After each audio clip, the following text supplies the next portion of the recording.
Chapter 2. The First of the Three Spirits. When Scrooge awoke, it was so dark, that looking out of bed, he could scarcely distinguish the transparent window from the opaque walls of his chamber. He was endeavoring to pierce the darkness with his ferret eyes, when the chimes of a neighboring church struck the 4 quarters. So he listened for the hour. To his great astonishment, the heavy bell went on from 6 to 7, and from 7 to 8, and regularly up to 12, then stopped. 12. It was past 2 when he went to bed. The clock was wrong. An icicle must have got into the works. 12. He touched the spring of his repeater, to correct this most preposterous clock. Its rapid little pulse beat 12, and stopped. "Why, it isn't possible," said Scrooge, "that I can have slept through a whole day and far into another night. It isn't possible that anything has happened to the sun, and this is 12 at noon." The idea being an alarming one, he scrambled out of bed, and groped his way to the window. He was obliged to rub the frost off with the sleeve of his dressing gown before he could see anything, and could see very little then. All he could make out was, that it was still very foggy and extremely cold, and that there was no noise of people running to and fro, and making a great stir, as there unquestionably would have been if night had beaten off bright day, and taken possession of the world. This was a great relief, because 3 days after sight of this first of exchange paid to Mr. Ebenezer Scrooge or his order, and so forth, would have become a mere United States security if there were no days to count by. Scrooge went to bed again, and thought, and thought, and thought it over and over and over, and could make nothing of it. The more he thought, the more perplexed he was, and the more he endeavored not to think, the more he thought. Marley's ghost bothered him exceedingly. Every time he resolved within himself, after mature inquiry, that it was all a dream, his mind flew back again, like a strong spring released, to its first position, and presented the same problem to be worked all through: was it a dream or not? Scrooge lay in this state until the chimes had gone 3 quarters more, when he remembered, on a sudden, that the ghost had warned him of a visitation when the bell tolled 1. He resolved to lie awake until the hour was past, and, considering that he could no more go to sleep than go to heaven, this was perhaps the wisest resolution in his power. The quarter was so long, that he was more than once convinced he must have sunk into a doze unconsciously, and missed the clock.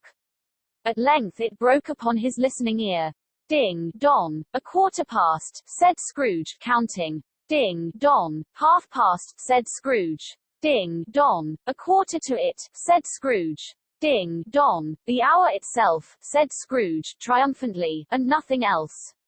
He spoke before the hour bell sounded, which it now did with a deep, dull, hollow, melancholy one. Light flashed up in the room upon the instant, and the curtains of his bed were drawn. The curtains of his bed were drawn aside, I tell you, by a hand. Not the curtains at his feet, nor the curtains at his back, but those to which his face was addressed. The curtains of his bed were drawn aside, and Scrooge, starting up into a half-recumbent attitude, found himself face to face with the unearthly visitor who drew them, as close to it as I am now to you, and I am standing in the spirit at your elbow. It was a strange figure, like a child, yet not so like a child as like an old man, viewed through some supernatural medium, which gave him the appearance of having receded from the view, and being diminished to a child's proportions. Its hair, which hung about its neck and down its back, was white as if with age, and yet the face had not a wrinkle in it, and the tenderest bloom was on the skin. The arms were very long and muscular, the hands the same, as if its hold were of uncommon strength. Its legs and feet, most delicately formed, were, like those upper members, bare. It wore a tunic of the purest white, and round its waist was bound a lustrous belt, the sheen of which was beautiful. It held a branch of fresh green holly in its hand, and, in singular contradiction of that wintry emblem, had its dress trimmed with summer flowers. But the strangest thing about it was, that from the crown of its head there sprung a bright clear jet of light, by which all this was visible, and which was doubtless the occasion of its using, in its duller moments, a great extinguisher for a cap, which it now held under its arm. Even this, though, when Scrooge looked at it with increasing steadiness, was not its strangest quality. For as its belt sparkled and glittered now in one part and now in another, and what was light one instant, at another time was dark, so the figure itself fluctuated in its distinctness, being now a thing with one arm, now with one leg, now with 20 legs, now a pair of legs without a head, now a head without a body, of which dissolving parts, no outline would be visible in the dense gloom wherein they melted away. And in the very wonder of this, it would be itself again, distinct and clear as ever. Are you the spirit, sir, whose coming was foretold to me? Asked Scrooge. I am. The voice was soft and gentle, singularly low, as if instead of being so close beside him, it were at a distance.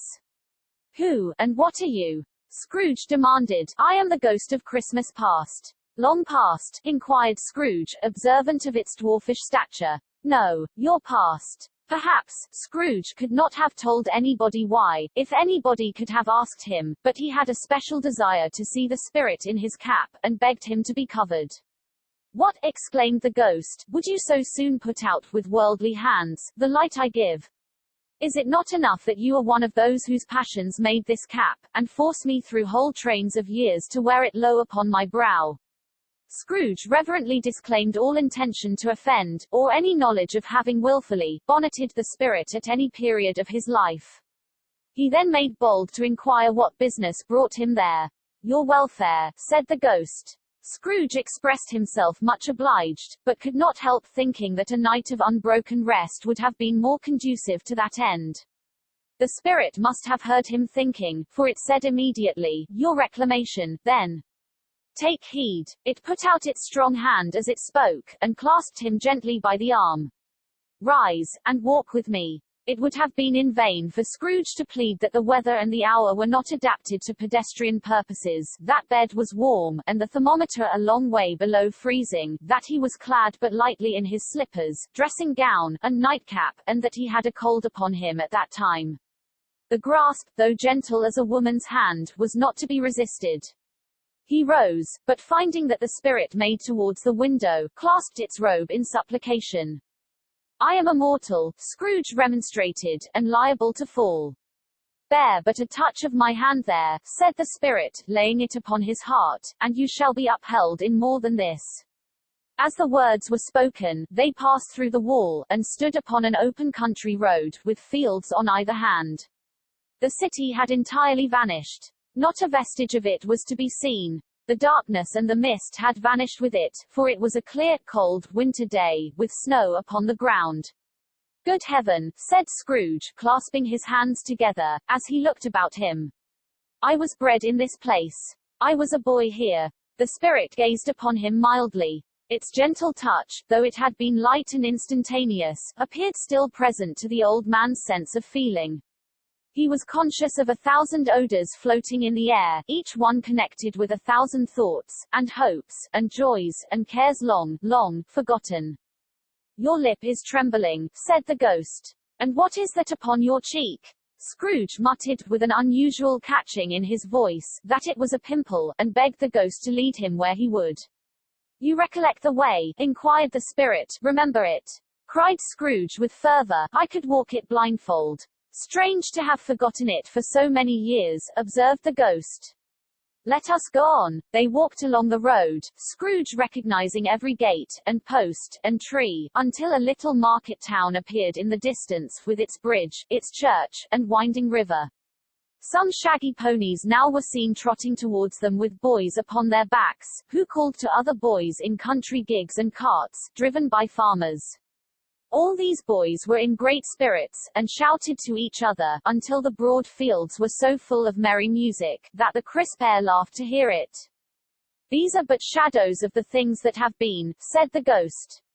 They have no consciousness of us. The jocund travellers came on, and as they came, Scrooge knew and named them every one. Why was he rejoiced beyond all bounds to see them? Why did his cold eye glisten, and his heart leap up as they went past? Why was he filled with gladness when he heard them give each other Merry Christmas, as they parted at cross-roads and by-ways, for their several homes? What was Merry Christmas to Scrooge? Out upon Merry Christmas. What good had it ever done to him? The school is not quite deserted, said the ghost. A solitary child, neglected by his friends, is left there still. Scrooge said he knew it. And he sobbed. They left the high road, by a well-remembered lane, and soon approached a mansion of dull red brick, with a little weathercock-surmounted cupola on the roof, and a bell hanging in it. It was a large house, but one of broken fortunes, for the spacious offices were little used, their walls were damp and mossy, their windows broken, and their gates decayed. Fowls clucked and strutted in the stables, and the coach houses and sheds were overrun with grass. Nor was it more attentive of its ancient state, within, for entering the dreary hall, and glancing through the open doors of many rooms, they found them poorly furnished, cold, and vast. There was an earthy savour in the air, a chilly bareness in the place, which associated itself somehow with too much getting up by candle light, and not too much to eat. They went, the ghost and Scrooge, across the hall, to a door at the back of the house.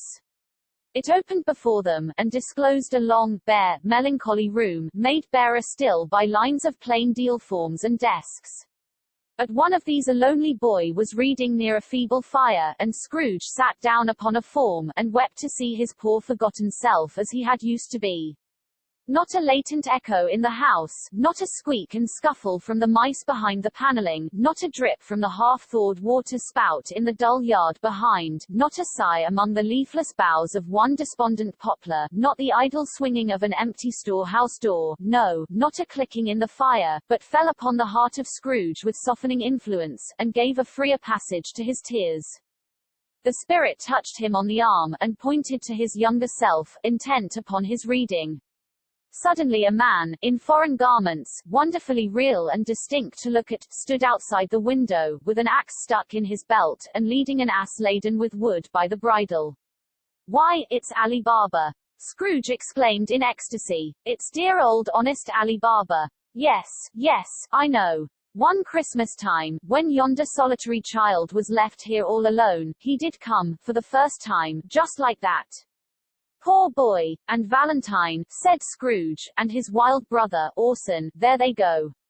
And what's his name, who was put down in his drawers, asleep, at the gate of Damascus, don't you see him? And the Sultan's groom turned upside down by the genii, there he is upon his head. Serve him right. I'm glad of it. What business had he to be married to the princess?"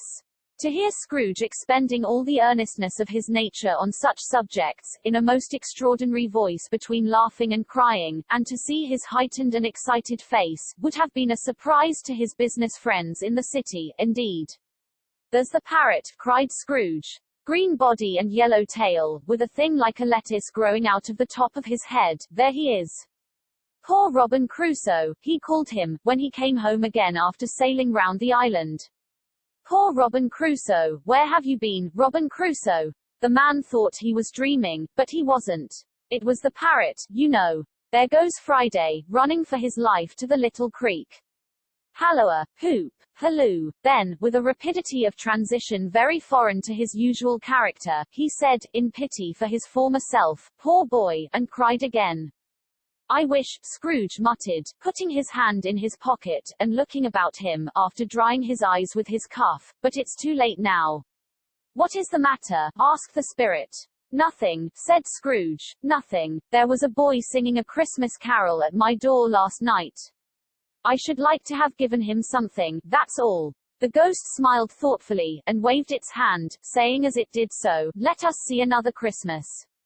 Scrooge's former self grew larger at the words, and the room became a little darker and more dirty. The panels shrunk, the windows cracked, fragments of plaster fell out of the ceiling, and the naked laths were shown instead. But how all this was brought about, Scrooge knew no more than you do. He only knew that it was quite correct, that everything had happened so, that there he was, alone again, when all the other boys had gone home for the jolly holidays. He was not reading now, but walking up and down despairingly.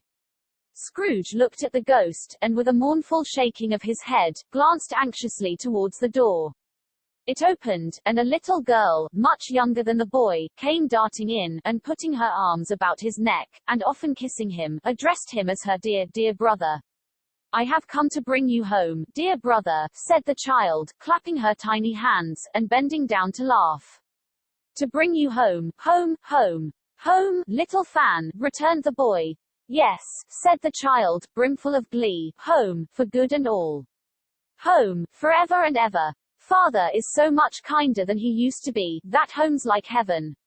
He spoke so gently to me one dear night when I was going to bed, that I was not afraid to ask him once more if you might come home, and he said yes, you should, and sent me in a coach to bring you.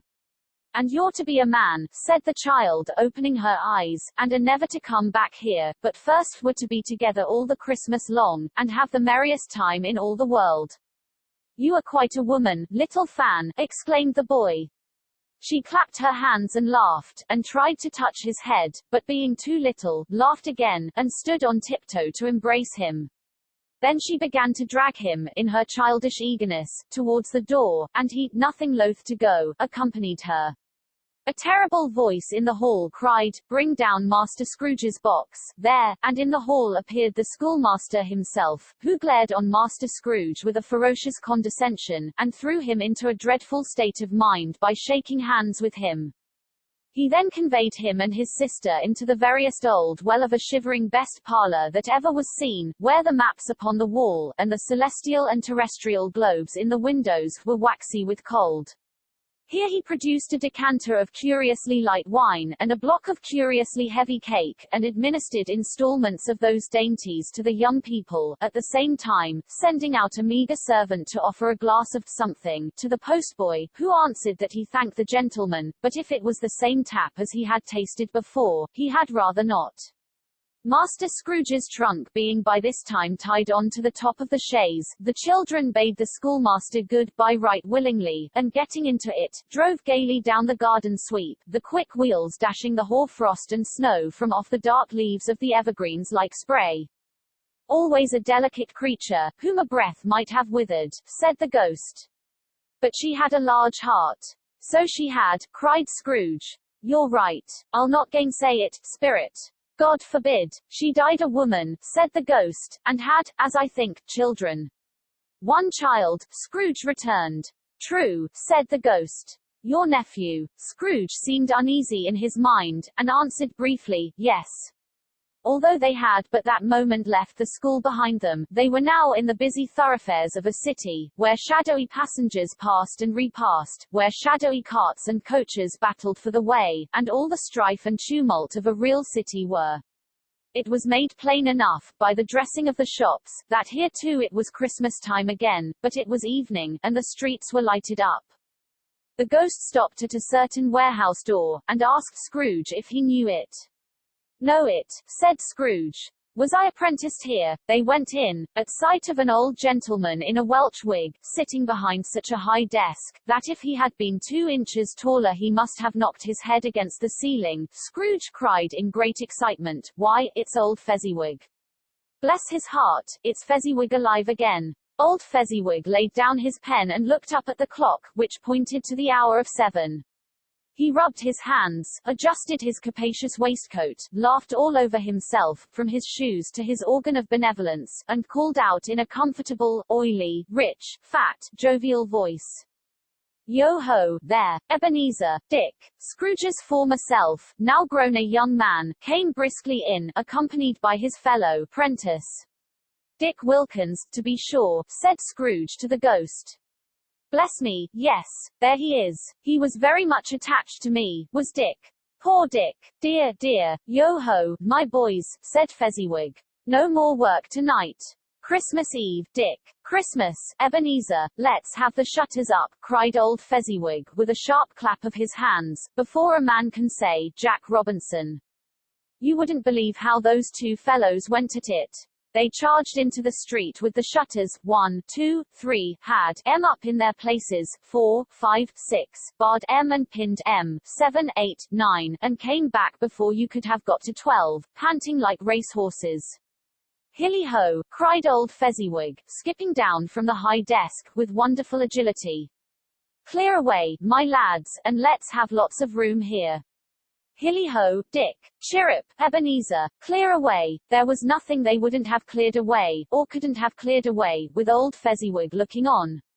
It was done in a minute. Every movable was packed off, as if it were dismissed from public life forevermore. The floor was swept and watered, the lamps were trimmed, fuel was heaped upon the fire, and the warehouse was as snug, and warm, and dry, and bright a ball-room, as you would desire to see upon a winter's night. In came a fiddler with a music book, and went up to the lofty desk, and made an orchestra of it, and tuned like 50 stomach aches. In came Mrs. Fezziwig, one vast substantial smile. In came the 3 Miss Fezziwigs, beaming and lovable. In came the 6 young followers whose hearts they broke. In came all the young men and women employed in the business. In came the housemaid, with her cousin, the baker. In came the cook, with her brother's particular friend, the milkman. In came the boy from over the way, who was suspected of not having board enough from his master, trying to hide himself behind the girl from next door but one, who was proved to have had her ears pulled by her mistress. In they all came, one after another, some shyly, some boldly, some gracefully, some awkwardly, some pushing, some pulling, in they all came, anyhow and everyhow. Away they all went, 20 couple at once, hands half round and back again the other way, down the middle and up again, round and round in various stages of affectionate grouping, old top couple always turning up in the wrong place, new top couple starting off again, as soon as they got there, all top couples at last, and not a bottom one to help them. When this result was brought about, old Fezziwig, clapping his hands to stop the dance, cried out, "Well done," and the fiddler plunged his hot face into a pot of porter, especially provided for that purpose. But scorning rest upon his reappearance, he instantly began again, though there were no dances yet, as if the other fiddler had been carried home, exhausted, on a shutter, and he were a brand new man resolved to beat him out of sight, or perish.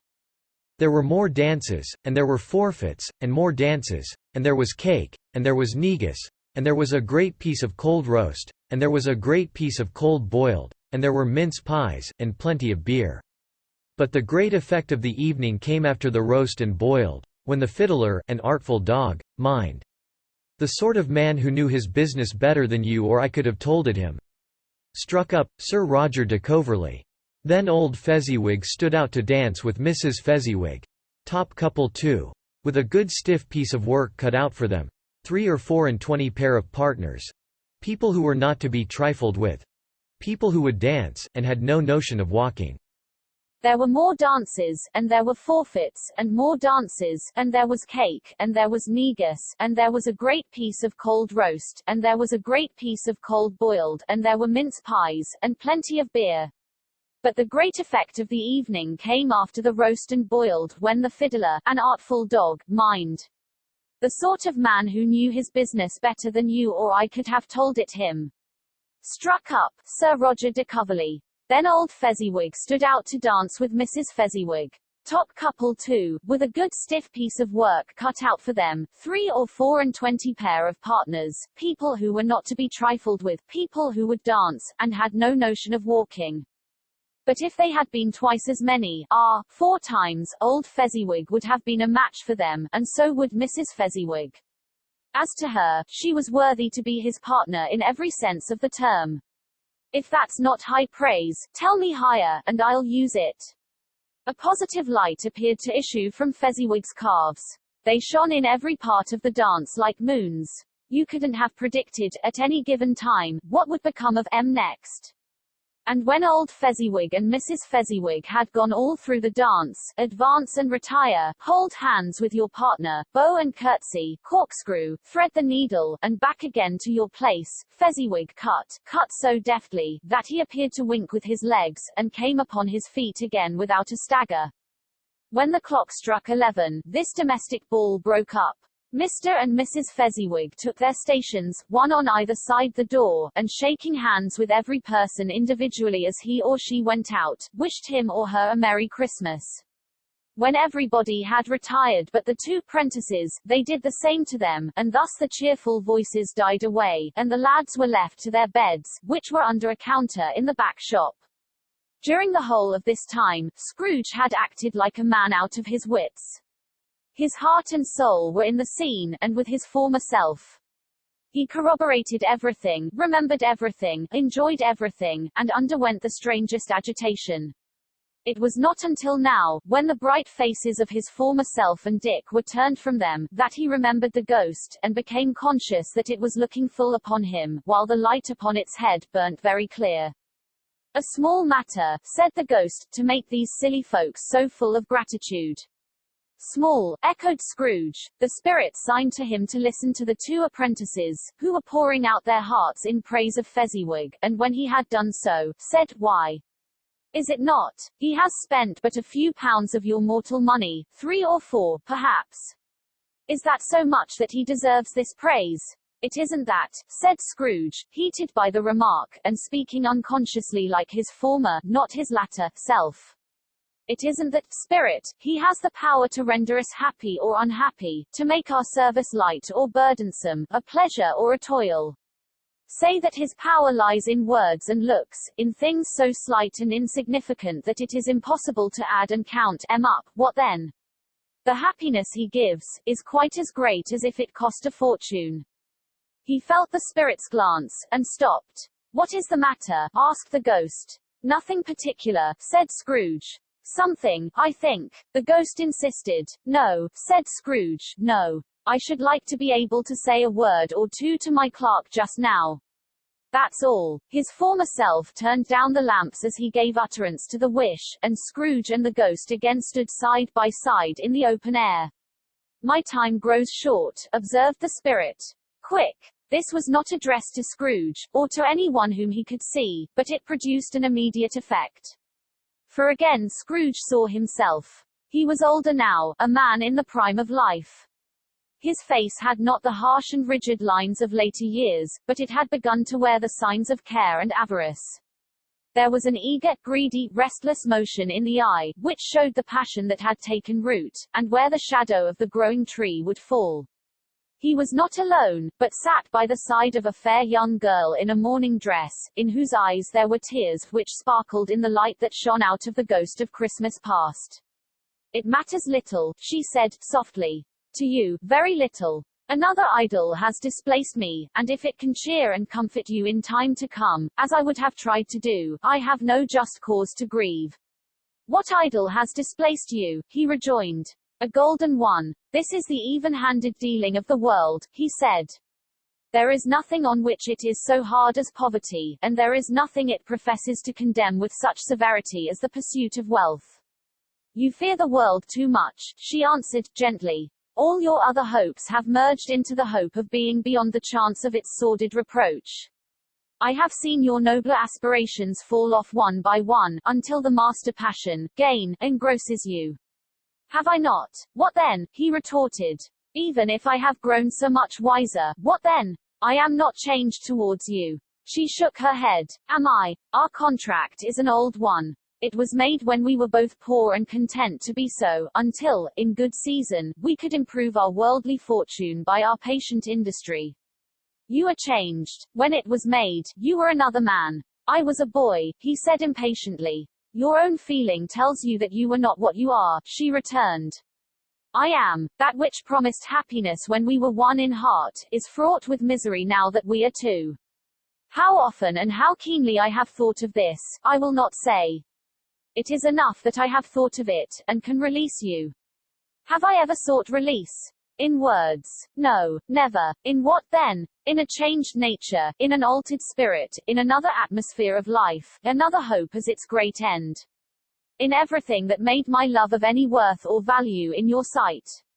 "If this had never been between us," said the girl, looking mildly, but with steadiness, upon him, "tell me, would you seek me out and try to win me now?" Ah, no. He seemed to yield to the justice of this supposition, in spite of himself. But he said, with a struggle, "You think not?" "Oh, would gladly think otherwise if I could," she answered, "heaven knows. When I have learned a truth like this, I know how strong and irresistible it must be.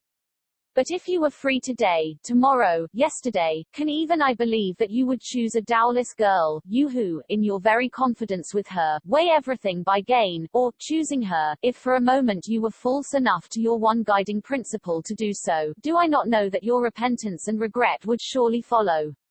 I do, and I release you. With a full heart, for the love of him you once were." He was about to speak, but with her head turned from him, she resumed. You may, the memory of what is past half makes me hope you will, have pain in this. A very, very brief time, and you will dismiss the recollection of it, gladly, as an unprofitable dream, from which it happened well that you awoke. May you be happy in the life you have chosen. She left him, and they parted. Spirit, said Scrooge, show me no more. Conduct me home. Why do you delight to torture me? One shadow more, exclaimed the ghost. No more, cried Scrooge. No more, I don't wish to see it. Show me no more. But the relentless ghost pinioned him in both his arms, and forced him to observe what happened next. They were in another scene and place, a room, not very large or handsome, but full of comfort. Near to the winter fire sat a beautiful young girl, so like the last that Scrooge believed it was the same, until he saw her, now a comely matron, sitting opposite her daughter. The noise in this room was perfectly tumultuous, for there were more children there than Scrooge in his agitated state of mind could count, and, unlike the celebrated herd in the poem, they were not 40 children conducting themselves like one, but every child was conducting itself like 40. The consequences were uproarious beyond belief, but no one seemed to care. On the contrary, the mother and daughter laughed heartily, and enjoyed it very much, and the latter, soon beginning to mingle in the sports, got pillaged by the young brigands most ruthlessly. What would I not have given to be one of them? Though I never could have been so rude, no, no. I would for the wealth of all the world have crushed that braided hair, and torn it down, and for the precious little shoe, I would have plucked it off, God bless my soul. To save my life. As to measuring her waist in sport, as they did, bold young brood, I couldn't have done it. I should have expected my arm to have grown round it for a punishment, and never come straight again.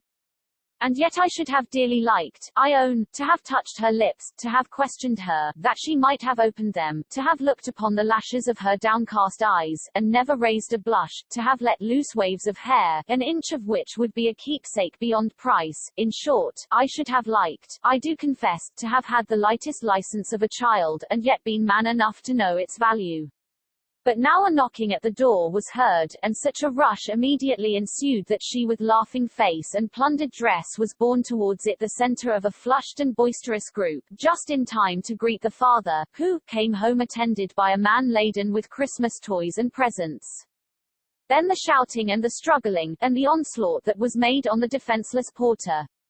The scaling him, with chairs for ladders, to dive into his pockets, despoil him of brown paper parcels, hold on tight by his cravat, hug him round the neck, pommel his back, and kick his legs in irrepressible affection. The shouts of wonder and delight with which the development of every package was received. The terrible announcement that the baby had been taken in the act of putting a doll's frying pan into his mouth, and was more than suspected of having swallowed a fictitious turkey, glued on a wooden platter. The immense relief of finding this a false alarm. The joy, and gratitude, and ecstasy.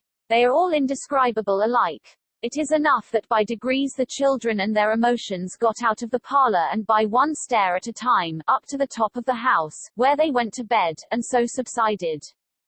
And now Scrooge looked on more attentively than ever, when the master of the house, having his daughter leaning fondly on him, sat down with her and her mother at his own fireside, and when he thought that such another creature, quite as graceful and as full of promise, might have called him father, and been a springtime in the haggard winter of his life, his sight grew very dim indeed. Belle, said the husband, turning to his wife with a smile, I saw an old friend of yours this afternoon. Who was it? Guess. How can I? Tut, don't I know, she added in the same breath, laughing as he laughed. Mr. Scrooge. Mr. Scrooge it was. I passed his office window, and as it was not shut up, and he had a candle inside, I could scarcely help seeing him. His partner lies upon the point of death, I hear, and there he sat alone. Quite alone in the world, I do believe. Spirit, said Scrooge in a broken voice, remove me from this place. I told you these were shadows of the things that have been, said the ghost. That they are what they are, do not blame me. Remove me, Scrooge exclaimed, I cannot bear it. He turned upon the ghost, and seeing that it looked upon him with a face, in which in some strange way there were fragments of all the faces it had shown him, wrestled with it. Leave me, take me back, haunt me no longer. In the struggle, if that can be called a struggle in which the ghost with no visible resistance on its own part was undisturbed by any effort of its adversary, Scrooge observed that its light was burning high and bright, and dimly connecting that with its influence over him, he seized the extinguisher cap, and by a sudden action pressed it down upon its head. The spirit dropped beneath it, so that the extinguisher covered its whole form, but though Scrooge pressed it down with all his force, he could not hide the light, which streamed from under it, in an unbroken flood upon the ground. He was conscious of being exhausted, and overcome by an irresistible drowsiness, and, further, of being in his own bedroom. He gave the cap a parting squeeze, in which his hand relaxed, and had barely time to reel to bed, before he sank into a heavy sleep.